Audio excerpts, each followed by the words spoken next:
Hello foodie people. ఈరోజైతే గులిగింతలు వంకాయ పులుసు పెట్టాను. చాలా అంటే చాలా బాగుంటుంది. ఎవరైనా ఈజీగా ట్రై చేయొచ్చు. అసలు మనం చేప కన్నా కానీ వంకాయ తింటాము, అంత టేస్ట్గా వస్తుంది. ఫస్ట్ అయితే నేను ఒక ఉల్లిపాయ తీసుకున్నాను, ఒక టమాటా, 3 పచ్చిమిరకాయలు తీసుకున్నాను. ఒక బాండీలో ఆయిల్ వేసుకుని పచ్చిమిరకాయలు ముందు వేసుకోవాలి. పచ్చిమిరకాయలు ముందు వేస్తే మట్టుకు చాలా మంచి ఫ్లేవర్ వస్తుంది, మంచి టేస్ట్ వస్తుంది. తర్వాత ఉల్లిపాయలు వేసుకుని కొంచెం వేయించుకోవాలి. కొంచెం దోరగా వేయించుకున్న తర్వాత టమాటాలు వేయాలి. టమాటా వేసేసి గరిటె పెట్టి కలపొద్దు, ఎందుకంటే ఉల్లిపాయలు కలిపినట్టుగా టమాటా వేసి జస్ట్ మూత పెట్టి ఒక 2 నిమిషాలు ఆగి చూస్తే కనుక టమాటా చాలా మెత్తగా అయిపోతుంది. మెత్తగా అయిందంటేనే టమాటా అందులో కలుసుద్ది, లేకపోతే కలవదు, ముక్కలాగా ఉండిపోతుంది. చాలా అంటే చాలా బాగుంటుంది ఈ పులుసు. అయితే ఒకసారి ట్రై చేయండి.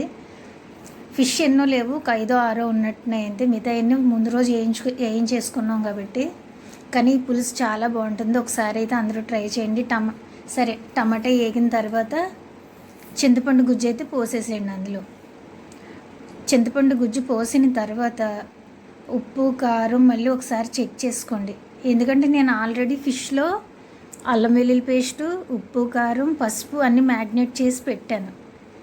ఒక్కొక్కసారి వీడియో ఆన్ చేయడం మర్చిపోతున్నాను ఏదైనా చేసేటప్పుడు, కాబట్టి అది రాలేదు. ఓకే, ఏమనుకోవద్దు. ఎందుకంటే కొంచెం కొత్తగా చేస్తున్నాను కదా, ఎడిటింగ్ నేనే, వాయిస్ నేనే, వీడియో తీసుకోవడం అంతా నేనే, కాబట్టి కొంచెం కన్ఫ్యూజ్ అవుతున్నాను. తర్వాత చింతపండు పులుసు పోసేసిన తర్వాత అన్ని ఉప్పు కారాలు మళ్ళీ చెక్ చేసుకుని ఒకసారి చూసుకోండి. చూసుకున్న తర్వాత ఫిష్ వేసేసండి. అందులో చేపలు, చిన్న చేపలు, ఈ సముద్రం చేపలు కాబట్టి కొంచెం నీచు వాసన వస్తాయి. కాబట్టి ఉప్పు పసుపు అన్నీ వేసుకుని శుభ్రంగా కడగండి, లేకపోతే మన చెయ్య తిన్నా కానీ ఇల్లంతా వాసన వస్తుంది. ఎందుకంటే సముద్రం చేపలు బాగా వాసన వస్తాయి కాబట్టి శుభ్రంగా క్లీన్ చేసుకోండి. మనం చెరువు చేపల్లాగా కాదు, సముద్రం చేపలు టేస్ట్ బాగుంటుంది, కానీ స్మెల్ కూడా అలాగే వస్తుంది. ఫిష్ వేసిన తర్వాత కొంచెంసేపు ఎమ్మటే మళ్ళీ వంకాయ ముక్కలు కూడా వేసేసుకోవచ్చు. ఈ చేప చాలా అంటే చాలా బాగుంటుంది పులుసు. అయితే ఒకసారి అయితే అందరూ ట్రై చేయండి.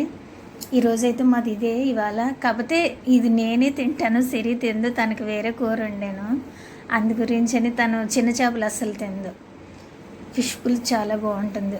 వేసిన తర్వాత ఒకసారి అయితే మూత పెట్టుకోండి. మూత పెట్టిన తర్వాత ఒక 5 నిమిషాలు ఆగి చూడండి. మళ్ళీ ఎక్కువగా కలపొద్దు, ఎందుకంటే మళ్ళీ ఫిష్ కలిసిపోతుంది కదా, అందుకని గరిటె పెట్టకూడదు ఫిష్లోని. మామూలుగా అయితే మనం ఇలా కలుపుకోవడమే.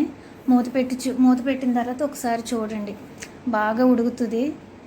గరిటె పెట్టకుండా ఒక పట్టుకర పెట్టుకుని లేదా క్లాత్ పెట్టుకుని ఒకసారి కలపండి. కలిపిన తర్వాత ఒకసారి మళ్ళీ ఫైనల్గా మళ్ళీ కావాలంటే ఒకసారి చెక్ చేసుకోండి ఉప్పు కారాలు అవన్నీ కూడా. ఇదైతే చాలా ఇష్టం నాకు. అసలు వంకాయ వేసిన తర్వాత ఇంకా అసలు వంకాయలే తినాలనిపిస్తుంది నాకైతే, అంత టేస్ట్గా ఉంటుంది. ఒకసారి అయితే ట్రై చేయండి. ఓకే, వీడియో నచ్చినట్టయితే షేర్ చేయండి, లైక్ చేయండి, సబ్స్క్రైబ్ చేయండి.